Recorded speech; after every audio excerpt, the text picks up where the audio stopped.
ഇന്ന് ഏറ്റവും കൂടുതൽ നിർണായകമായ വിവരങ്ങൾ വരേണ്ടത് സുപ്രീം കോടതിയിൽ നിന്നാണ്. തടസ്സ ഹർജി അതിജീവിത ഫയൽ ചെയ്തിരിക്കുന്നു.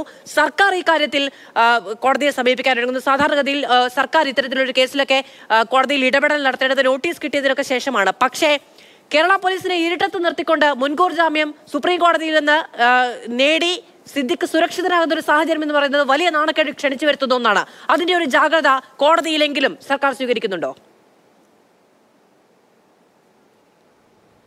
മാധു, തീർച്ചയായും സംസ്ഥാന സർക്കാരിൻ്റെ ഭാഗത്ത് നിന്ന് തികഞ്ഞ ജാഗ്രത ഈ വിഷയത്തിൽ ഉണ്ട് എന്ന് വേണം ഇതുവരെയുള്ള അവരുടെ നടപടികളിൽ നിന്നും മനസ്സിലാക്കാൻ. ചുരുങ്ങിയ പക്ഷം കേരള പോലീസിനെതിരെ ശക്തമായ വിമർശനം ഉയരുമ്പോഴും അഡ്വക്കേറ്റ് ജനറലിൻ്റെ ഓഫീസും സർക്കാർ അഭിഭാഷകരുമൊക്കെ ഈ വിഷയത്തിൽ ശക്തമായ ഇടപെടൽ നടത്തുന്നു എന്നതാണ് ഏറ്റവും പ്രധാനപ്പെട്ട കാര്യം. ഇന്ന് രാവിലെ അഡ്വക്കേറ്റ് ജനറലിൻ്റെ ഓഫീസാണ് ഈ കേസിൽ തടസ്സ ഹർജി ഫയൽ ചെയ്യുവാൻ വേണ്ടി സംസ്ഥാന സർക്കാരിൻ്റെ സ്റ്റാൻഡിംഗ് കൗൺസിലിന് നിർദ്ദേശം നൽകിയത്.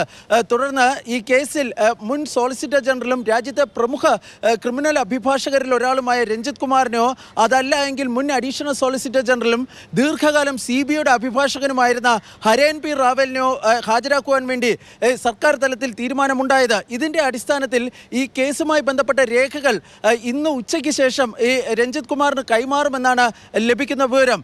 സംസ്ഥാന സർക്കാരും അല്പസമയത്തിനുള്ളിൽ തന്നെ സുപ്രീം കോടതിയിൽ തടസ്സ ഹർജി ഫയൽ ചെയ്യുന്നതായിരിക്കും. അതായത് സിദ്ദിഖ് തൻ്റെ ജാമ്യാപേക്ഷ ഫയൽ ചെയ്യുകയാണെങ്കിൽ അതിൽ സർക്കാരിൻ്റെ വാദം കൂടി കേട്ടതിന് ശേഷം മാത്രമേ ഇടക്കാല ഉത്തരവ് പുറപ്പെടുവിക്കാവൂ എന്നാണ് ഈ തടസ്സ ഹർജിയിൽ ആവശ്യപ്പെടുന്നത്. സിദ്ദിഖിന്റെ ജാമ്യത്തെ ശക്തമായി എതിർക്കുവാനാണ് ഇപ്പോൾ സംസ്ഥാന സർക്കാർ തീരുമാനിച്ചിരിക്കുന്നത്.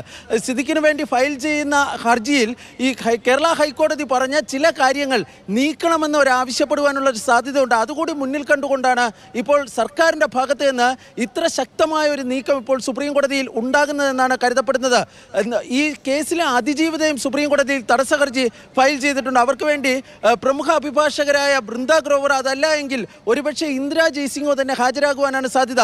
സിദ്ദിഖ് നിലവിൽ ഇതുവരെയും സുപ്രീം കോടതിയിൽ ഈ മുൻകൂർ ജാമ്യാപേക്ഷ ഫയൽ ചെയ്തിട്ടില്ല. കാരണം അല്പസമയം മുമ്പ് ഞാൻ ഈ സുപ്രീം കോടതി രജിസ്ട്രിയുമായി ബന്ധപ്പെട്ട വൃത്തങ്ങളോട് അന്വേഷിക്കുമ്പോൾ പോലും ഇതുവരെ ഈ കേസിൽ ഏതെങ്കിലും തരത്തിലുള്ള ഒരു ഹർജി ഫയൽ ചെയ്തതായി ഒരു ഔദ്യോഗിക രേഖകളില്ല എന്നാണ് അവർ വ്യക്തമാക്കിയിരിക്കുന്നത്. പക്ഷേ ഉച്ചയ്ക്ക് മുൻപാകെ അത്തരം ഹർജികൾ സമർപ്പിക്കുമെന്ന വിവരങ്ങളൊക്കെ വരുന്നുണ്ട്.